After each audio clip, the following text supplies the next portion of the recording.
ಮಹಾಕುಂಭಮೇಳದಲ್ಲಿ ಬುಧವಾರ ಕಾಲ್ತುಳಿತ ಸಂಭವಿಸಿದ್ದು ಕನಿಷ್ಠ 10 ಮಂದಿ ಸಾವನ್ನಪ್ಪಿರುವುದಾಗಿ ಶಂಕಿಸಲಾಗಿದೆ. ಹಲವಾರು ಮಂದಿ ಗಂಭೀರವಾಗಿ ಗಾಯಗೊಂಡಿರುವುದಾಗಿ ವರದಿಗಳು ಹೇಳ್ತಿವೆ. ಮೌನಿ ಅಮಾವಾಸ್ಯೆಯಂದು ಪವಿತ್ರ ಸ್ನಾನ ಮಾಡೋಕೆ ಹೆಚ್ಚಿನ ಸಂಖ್ಯೆಯ ಯಾತ್ರಿಕರು ಆಗಮಿಸಿದ್ರಿಂದ ಕಾಲ್ತುಳಿತ ಸಂಭವಿಸಿದೆ. ಮೇಳದ ವಿಶೇಷ ಕರ್ತವ್ಯಾಧಿಕಾರಿ ಆಕಾಂಕ್ಷಾ ರಾಣಾ ಹೇಳಿರೋ ಪ್ರಕಾರ ಸಂಗಮದಲ್ಲಿ ತಡೆಗೋಡೆ ಬಿದ್ದು ಹಲವರು ಗಾಯಗೊಂಡು ಆಸ್ಪತ್ರೆಗೆ ದಾಖಲಾಗಿದ್ದಾರೆ. ಗಾಯಗೊಂಡವರ ನಿಖರ ಸಂಖ್ಯೆ ಇನ್ನೂ ಲಭ್ಯವಿಲ್ಲ ಅಂತ ವರದಿಗಳು ಹೇಳಿವೆ. ಮೌನಿ ಅಮಾವಾಸ್ಯೆಯಂದು ನಡೆಯುವ ಅಮೃತ ಸ್ನಾನ ಮಹಾಕುಂಭದ ಅತ್ಯಂತ ಮಹತ್ವದ ಆಚರಣೆ. ಸುಮಾರು 10 ಕೋಟಿ ಯಾತ್ರಿಕರು ಆಗಮಿಸುವ ನಿರೀಕ್ಷೆ ಇದೆ.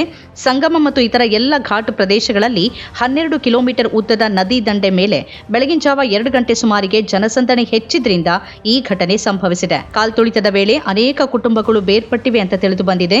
ಪ್ರಧಾನಿ ನರೇಂದ್ರ ಮೋದಿ ಘಟನೆ ಬಗ್ಗೆ ಉತ್ತರ ಪ್ರದೇಶ ಮುಖ್ಯಮಂತ್ರಿ ಆದಿತ್ಯನಾಥ್ ಅವರೊಂದಿಗೆ ಮಾತಾಡಿದ್ದಾರೆ. ಪರಿಸ್ಥಿತಿಯನ್ನ ಅವಲೋಕನ ಮಾಡುತ್ತಿದ್ದಾರೆ ಅಂತ ಅಧಿಕಾರಿಗಳು ತಿಳಿಸಿದ್ದಾರೆ. ಕೇಂದ್ರ ಗೃಹ ಮಂತ್ರಿ ಅಮಿತ್ ಶಾ ಮತ್ತು ಕೇಂದ್ರ ಆರೋಗ್ಯ ಸಚಿವ ಜೆಪಿ ನಡ್ಡಾ ಅವರು ಆದಿತ್ಯನಾಥ್ ಅವರೊಂದಿಗೆ ಸಂಪರ್ಕದಲ್ಲಿದ್ದು ಕೇಂದ್ರ ಸರ್ಕಾರದಿಂದ ಸಾಧ್ಯವಿರುವ ಎಲ್ಲ ಸಹಾಯದ ಭರವಸೆಯನ್ನ ಕೊಟ್ಟಿದ್ದಾರೆ. ಕಾಲ್ತುಳಿತ ಘಟನೆ ಬಗ್ಗೆ ಕಾಂಗ್ರೆಸ್ ನಾಯಕ ರಾಹುಲ್ ಗಾಂಧಿ ಪ್ರತಿಕ್ರಿಯಿಸಿದ್ದು ಸರ್ಕಾರದ ಅಸಮರ್ಪಕ ನಿರ್ವಹಣೆಗೆ ಕಾರಣ ಅಂತ ಹೇಳಿದ್ದಾರೆ. ಕಾಲ್ತುಳಿತ ಘಟನೆ ಬಗ್ಗೆ ಎಕ್ಸ್ನಲ್ಲಿ ತೀವ್ರ ಕಳವಳ ವ್ಯಕ್ತಪಡಿಸಿರುವ ಅವರು ಆದಿತ್ಯನಾಥ್ ಸರ್ಕಾರದ ವಿರುದ್ಧ ಕಿಡಿಕಾರಿದ್ದಾರೆ. ಘಟನೆಯಲ್ಲಿ ಮೃತಪಟ್ಟ ಭಕ್ತರಿಗೆ ಸಂತಾಪ ಸೂಚಿಸಿ ಅವರು ಈ ಪೋಸ್ಟ್ ಮಾಡಿದ್ದಾರೆ. ಘಟನೆಯಲ್ಲಿ ಅನೇಕ ಜನ ಪ್ರಾಣ ಕಳ್ಕೊಂಡಿದ್ದಾರೆ ಮತ್ತು ಇನ್ನೂ ಅನೇಕರು ಗಂಭೀರವಾಗಿ ಗಾಯಗೊಂಡಿದ್ದಾರೆ.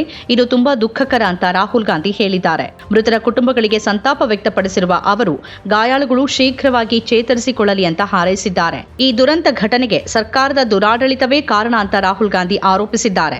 ಸರ್ಕಾರ ಸಾಮಾನ್ಯ ಭಕ್ತರ ಸುರಕ್ಷತೆ ಮತ್ತು ಅಗತ್ಯಗಳಿಗಿಂತ ವಿಐಪಿ ಸಂಚಾರಕ್ಕೆ ಹೆಚ್ಚಿನ ಗಮನ ನೀಡಿದೆ. ಇದರಿಂದಾಗಿ ಕಾಲ್ತುಳಿತದಂತಹ ಪರಿಸ್ಥಿತಿ ಉಂಟಾಗಿದೆ ಅಂತ ಅವರು ಟೀಕಿಸಿದ್ದಾರೆ. ಮಹಾಕುಂಭಮೇಳದಂತಹ ಕಾರ್ಯಕ್ರಮದಲ್ಲಿ ಸರ್ಕಾರ ಸಾಮಾನ್ಯ ಭಕ್ತರ ಸುರಕ್ಷತೆಗೆ ಹೆಚ್ಚಿನ ಆದ್ಯತೆ ನೀಡಬೇಕಾಗಿತ್ತು ಅಂತಾನೂ ಅವರು ಹೇಳಿದ್ದಾರೆ. ಮಹಾಕುಂಭಮೇಳದ ವ್ಯವಸ್ಥೆಗಳಲ್ಲಿ ಸುಧಾರಣೆಗೆ ರಾಹುಲ್ ಗಾಂಧಿ ಮನವಿ ಮಾಡಿದ್ದಾರೆ. ಮಹಾಕುಂಭಮೇಳ ಇನ್ನೂ ನಡೀತಿದೆ ಮತ್ತು ಇನ್ನೂ ಅನೇಕ ಮಹಾಸ್ನಾನಗಳು ನಡಿಬೇಕಿದೆ. ಇಂತಹ ಪರಿಸ್ಥಿತಿಯಲ್ಲಿ ಭವಿಷ್ಯದಲ್ಲಿ ಇದೇ ಥರದ ಘಟನೆಗಳು ಸಂಭವಿಸದಂತೆ ಸರ್ಕಾರ ವ್ಯವಸ್ಥೆಯನ್ನು ಶೀಘ್ರವೇ ಸುಧಾರಿಸಬೇಕಾಗಿದೆ ಅಂತ ಹೇಳಿದ್ದಾರೆ. ವಿಐಪಿ ಸಂಸ್ಕೃತಿಯನ್ನು ನಿಯಂತ್ರಿಸಬೇಕು ಮತ್ತು ಸಾಮಾನ್ಯ ಭಕ್ತರಿಗೆ ಉತ್ತಮ ವ್ಯವಸ್ಥೆಗಳನ್ನು ಮಾಡಬೇಕು ಅಂತ ಅವರು ಸರ್ಕಾರವನ್ನು ಒತ್ತಾಯಿಸಿದ್ದಾರೆ. ಇಂತಹ ಘಟನೆಗಳನ್ನು ತಪ್ಪಿಸೋಕೆ ಸರ್ಕಾರ ಸಾರ್ವಜನಿಕ ಹಿತಾಸಕ್ತಿ ಮತ್ತು ಸುರಕ್ಷತೆಗೆ ಆದ್ಯತೆ ನೀಡಬೇಕು ಅಂತ ಅವರು ಹೇಳಿದ್ದಾರೆ. ಈ ದುಃಖದ ಸಮಯದಲ್ಲಿ ಸಂತ್ರಸ್ತ ಕುಟುಂಬಗಳಿಗೆ ಸಹಾಯ ಮಾಡೋಕೆ ಕಾಂಗ್ರೆಸ್ ಕಾರ್ಯಕರ್ತರು ಮತ್ತು ನಾಯಕರು ಮುಂದೆ ಬರಬೇಕು ಅಂತ ರಾಹುಲ್ ಗಾಂಧಿ ತಮ್ಮ ಟ್ವೀಟ್ನಲ್ಲಿ ಮನವಿ ಮಾಡಿದ್ದಾರೆ. ಸಂತ್ರಸ್ತರಿಗೆ ಬೆಂಬಲ ನೀಡೋಕೆ ಮತ್ತು ಅವರ ನೋವನ್ನ ಕಡಿಮೆ ಮಾಡೋಕೆ ಎಲ್ಲರೂ ಒಟ್ಟಾಗಿ ಬಂದು ಅವರಿಗೆ ಸಹಾಯ ಮಾಡಬೇಕಾದ ಸಮಯ ಇದಾಗಿದೆ ಅಂತ ರಾಹುಲ್ ಗಾಂಧಿ ಹೇಳಿದ್ದಾರೆ. ಸ್ವತಂತ್ರ ಪತ್ರಿಕೋದ್ಯಮ ಇಂದಿನ ತುರ್ತು.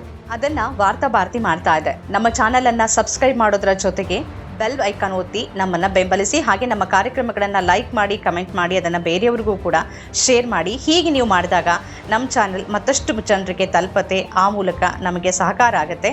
ಇದು ನೀವು ಯಾವುದೇ ಖರ್ಚಿಲ್ಲದೆ ಮಾಡಬಹುದಾದ ಸಹಕಾರ. ಧನ್ಯವಾದ.